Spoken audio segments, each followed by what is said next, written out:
पैर में दर्द हो जाला। बैठा ही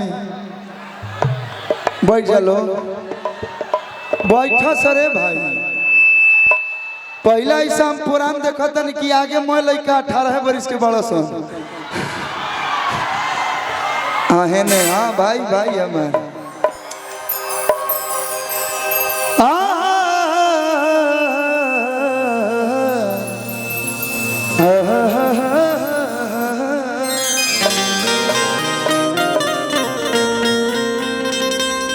जिद्दी अंकल आप माहौल तो ऐसा बना दिए हैं कि मतलब अब क्या हम करें। आज दावते सुखम देंगे, दावते सुखम दे रहे हैं।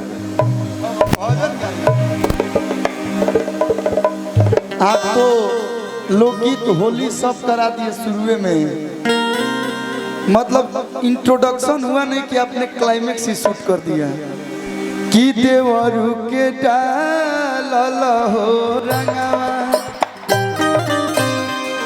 लेकिन हमनी के संस्कृति हमनी के सभ्यता ही बिल्कुल नहीं के भुलाए के ना भाई कि आज हमनी के आइल बने जब महाशिवरात्रि के शुभ अवसर पे तो एगो शिव जी के प्यारा सा भजन कहे कि हमार माई बहन चाची लोग आइल बा लोग इतना दूर से इन लोग कहीं बतावा गईनी ही